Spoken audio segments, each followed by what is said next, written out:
Selamat pagi anak-anak. Berjumpa lagi dengan Ustazah dalam pembelajaran tematik. Sebelum pembelajaran dimulai, hayya binana dadarsana biqiraatil basmalah. Bismillahirrahmanirrahim. Nah, langsung saja untuk pembelajaran kali ini silakan menyimak video ini hingga selesai. Selamat menyaksikan. Hai, kali ini kita akan mempelajari tema 1, subtema 2, pembelajaran 4, 5, dan 6 tentang manfaat hewan bagi kehidupan manusia. Anak-anak sudah siap? Oke, kalau sudah siap akan Ustazah mulai. Pada pembelajaran Bahasa Indonesia halaman 139, kali ini kita akan mempelajari cara menemukan pesan dari fabel. Fabel itu apa sih Ustazah? Fabel merupakan cerita tentang hewan. Nah, cerita dalam fabel biasanya mengandung pesan-pesan tentang kebaikan. Fabel juga memiliki latar dan alur seperti dongeng lainnya. Coba kita simak fabel dengan judul Balas Budi Harimau. Pada zaman dahulu di sebuah desa, hiduplah seorang kakek tua. Setiap hari, sang kakek pergi ke ladangnya untuk bercocok tanam. Suatu hari, ia berkeliling kebunnya di pinggir hutan. Dan ia melihat seekor harimau betina yang lemah karena baru melahirkan. Anak harimau itu berteriak karena jatuh dari semak-semak. Nah, kasihan sekali anak harimau dan induknya. Mereka berdua sudah tidak berdaya, kata si kakek itu. Namun, sang kakek merasa ketakutan. Ia takut dijadikan mangsa jika menolong harimau itu. Anak harimau terus berteriak lemah. Ketika akan meninggalkan tempat itu, sang kakek melihat induk harimau untuk memandang matanya.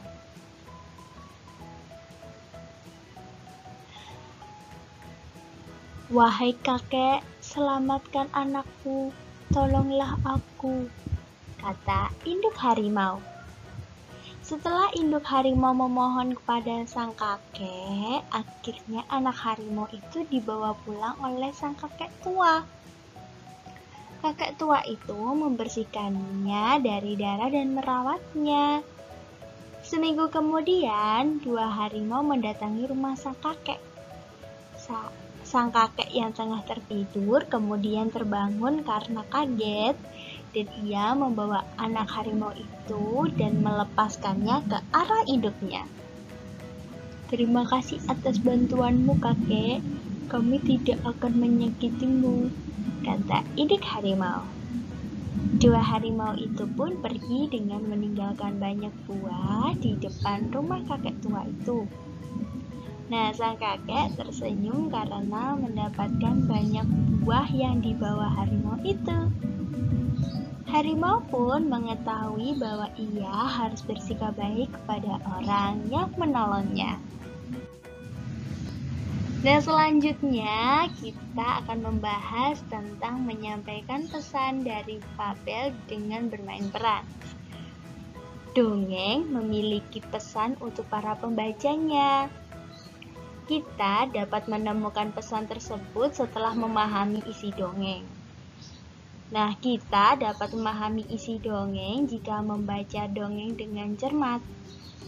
Unsur-unsur dongeng yaitu tema, alur, tokoh, sifat atau watak, serta latar atau pesan. Kali ini, memahami dongeng dapat membantu kita untuk memperagakan dongeng tersebut. Nah, catatlah unsur-unsur yang ada seperti pahami temanya, alurnya, dan penokohannya. Berlatihlah hingga kalian dapat memperagakan dongeng dengan baik. Dongeng yang diperagakan dengan baik akan mempermudah penonton memahami pesan yang ingin disampaikan. Selanjutnya, menemukan pesan dari dongeng bergambar. Ayo ingat kembali, dongeng merupakan cerita yang tidak benar-benar terjadi. Kita dapat menemukan pesan dari dongeng yang akan kita baca atau kita dengar. Selain itu, kita juga dapat membuat gambar dari sebuah dongeng. Bacalah kembali dongeng yang tadi Ustazah telah bacakan, yakni Balas Budi Harimau. Selanjutnya, perhatikan gambar-gambar di bawah ini.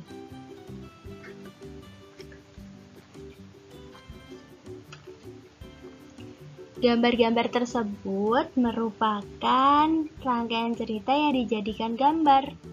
Nah, rangkaian cerita yang dijadikan gambar dapat disebut juga dengan cerita bergambar. Selanjutnya, kita akan mempelajari tentang PPKN, yakni keberagaman sifat teman-teman di sekolah. Kamu sudah mempelajari keberagaman sifat dari setiap anggota keluarga di rumah, bukan? Selain di rumah, kamu juga dapat menemui keberagaman sifat dari teman-temanmu di sekolah. Ada teman yang sifatnya sama dan ada pula yang berbeda-beda.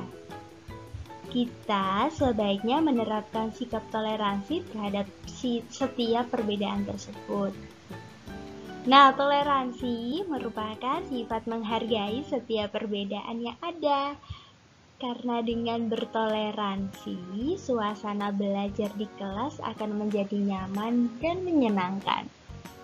Nah, proses belajar pun akan berjalan lancar dan tertib, dan kita sebaiknya tetap berteman dengan semua teman di kelas tanpa membeda-bedakan sifat. Selanjutnya, yakni pengalaman berbuat baik kepada orang lain. Banyak nilai-nilai luhur dalam sila kedua Pancasila yang dapat kita terapkan dalam kehidupan sehari-hari. Salah satunya yakni berbuat dan bersikap baik kepada orang lain. Kehidupan akan terasa nyaman dan menyenangkan jika kita bersikap baik kepada sesama. Berbuat baik yang kita lakukan akan membuat orang lain merasa dihormati dan dihargai. Selanjutnya, yakni keberagaman sifat tetangga di lingkungan sekitar. Setiap orang memiliki sifat yang berbeda satu sama lain. Misalnya, orang-orang yang kita temui di rumah, di sekolah, ataupun lingkungan sekitar. Pada pelajaran sebelumnya, kamu telah mempelajari keberagaman sifat dari orang-orang yang kita temui di rumah dan di sekolah. Nah, sekarang kita akan melihat keberagaman dari orang-orang yang tinggal di masyarakat sekitar kita. Sebagai anggota masyarakat yang baik, kita sebaiknya memiliki rasa toleransi dan menghormati setiap perbedaan yang ada. Dengan keberagaman, kita belajar untuk saling menghargai dan menghormati perbedaan sifat yang dimiliki satu sama lain. Oke, saatnya kita mempelajari pelajaran yang paling kita tunggu-tunggu, apalagi kalau bukan matematika. Kali ini kita akan mempelajari maksud Ustazah, sifat pertukaran pada komutatif pada perkalian. Ingat kembali sifat pertukaran atau komutatif pada perkalian. Sifat pertukaran pada perkalian dapat dituliskan sebagai berikut. A dikali B sama dengan B dikali A. Sifat tersebut menyatakan bahwa hasil perkalian dua bilangan akan sama walaupun posisi kedua bilangan tersebut ditukar. Contohnya saja, 2 dikali 3 hasilnya tetap 6 walaupun misalnya kita balik menjadi 3 dikali 2. Seperti itu. Oke, saatnya penugasan, silakan kerjakan. Ayo berlatih halaman 144 muatan matematika. Selamat mengerjakan. Nah, usai sudah pembelajaran tematik pada kesempatan kali ini, semoga memberikan manfaat dan barokah bagi kita semua. Jangan lupa untuk selalu menjaga kesehatan dan mematuhi protokol kesehatan. Sekian dari Ustazah Baldatun Thayyibatu Warubul Ghafur. Wabillahi taufiq wal hidayah. Warito wa inayah. Wassalamualaikum warahmatullahi wabarakatuh.